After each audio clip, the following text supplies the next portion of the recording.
Now, I am going to talk to you about the topic of overthinking. You see, many clients and people I know are overthinkers. And I had two questions recently from people that said, how do I stop overthinking? So I'm going to share a few tips, and that means I need to go back to the basics. So you have thoughts all the time. You can't actually really stop your thoughts. You have around 50 to 70,000 each day. So thoughts can be helpful, unhelpful, and in the middle, neutral. So the first thing is, obviously, every great idea started with a thought. So if we're using our mind constructively to think specifically about something, it can be really helpful. But what most people do is they just let their mind wander, and all these thoughts go round and round and round. And what happens is, when you've thought about something once or twice, and humans have an incredibly great tendency to ruminate over the past.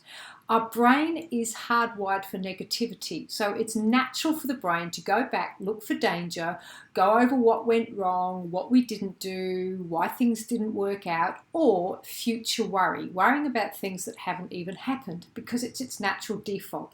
So unless we train and discipline our mind, we're going to spend a lot of our life focusing on what we don't want, what went wrong, or what might go wrong. And then what happens, our thoughts become habitual. And this is the key point. Your habits are run in your subconscious mind, which is below your conscious awareness. So most of the time, you might have all these thoughts which actually pull you off course and shape your results. You're not even aware of them, yet all that stuff that's going on beneath the surface fuels stress, stops you from having clarity, and often gets you stuck. So the first step is you must become aware of your thoughts. Now, becoming aware means you have to use your mind consciously. So you have to use that muscle and work it, which is an effort, to observe what you're saying. Because here's the thing, most people don't even know what they're saying. So your first step is this: simply take some time one day to jot down for a few minutes every day what you've been saying. And if you start making a habit of this, consciously listening in with kindness and curiosity, take a few notes, you'll start to uncover the type of story that you continually tell yourself. And until it becomes aware, which means until you spend time observing what you're thinking, you can't change it. So you have to put awareness on your habits. So that is your first step. With curiosity and kindness, observe what you're saying. When you've done that enough times, you may have a good idea of why you don't have the results that you want. Most of your thoughts may be focusing on what went wrong, as I said earlier. The next step is, if your thoughts are not serving you, or you're confused and going round and round and round in a circle, you must interrupt them. You see, your thoughts fuel chemicals that are produced in your body, and their feelings. So if your thoughts are negative, or you're overwhelmed and stressed, they're going to produce chemicals that you interpret as stress and uncomfortable. And when you're feeling stressed, your body is producing stress hormones. And the very nature of stress hormones means that you're getting ready for fight or flight. So your blood goes away from your brain to your limbs so you can run, and that means you cannot think as clearly. It's also uncomfortable when you're producing an overload of stress hormones, and it's not good for your health. So the simplest way to interrupt your thoughts is to spend 2 minutes every hour, or 2 minutes several times a way, simply sitting quietly.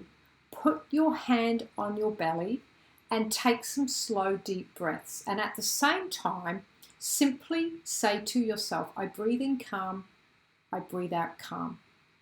Now, that works on many levels, and it's been proven scientifically. First of all, if you're stressed and overthinking, you're going to be breathing from the top of your chest, which continues to fuel stress hormones. If you put your hand on your belly and you focus on your breath, whether you feel it, you imagine it going up from your diaphragm to your throat, or you visualize your breath, all of those takes your attention away from your busy head. And when you go, I breathe in calm and I breathe out calm, Those two things, the simply focusing on your breath and saying that mantra, will allow your nervous system to have a break, and it will produce calm in your body. And when you're calm, your heart becomes more coherent, and your heart controls your autonomic nervous system, and you will switch off your stress hormones. So those are the first two steps: awareness and then interrupting the pattern. The third step for overthinkers, especially negative overthinkers that ruminate, is you need to, once you've observed that thought, you must delete it, get rid of it, ignore it, and replace it with something else. Now, most people have arguments with their thoughts. That is the worst thing to do, because you're giving your negative thought energy and you're fueling it and making it worse. So you're increasing the focus, and you will never beat a thought, because all your thoughts that are habits are in your subconscious mind, and it's a million times more powerful. So you make the situation worse. I know this from my personal life. So I'm going to give you an example of what can work really well. If you keep hearing that negative voice and that thought, imagine taking it out of your head and putting it over here and giving it a persona. Give it a color or a shape. Make it someone you don't like. And then your language may get colorful in whatever language you like to use. You can tell it to go away or something stronger. That means you've acknowledged it, so you're not fighting it, but you're commanding it to go away. The key next is you must replace that thought that you've eliminated with something else. So this is where having a set of positive statements, statements that help you focus on what you want, that you say consistently instead, is really helpful. So let's imagine that that voice is going, you're no good, you can't do this, you never get it right, it's going to be hard, blah, blah, blah, blah. Interrupt it, stop, put it over there, give it a persona, a color, and tell it to go away. Then say a statement such as, every day I am easily learning my new trade and I am becoming better and bolder. Every day I am becoming more confident in my new job. Whatever the situation is for you that you want to create and change. Slowly, if you do that consistently, and it is a lifetime's work and it takes consistency to be aware, to change your thoughts and reprogram yourself, this technique on its own can be life-changing. Think about it. If you change your thoughts from what you don't want or what's negative, and you're stuck and you're stressed and you're overwhelmed, to what you want instead, eventually these good thoughts will create a new program, and the better words and thoughts, words that you program yourself, will create better chemicals that will help you feel better. Because just like negative thoughts fuel negative feelings, positive thoughts will fuel positive feelings.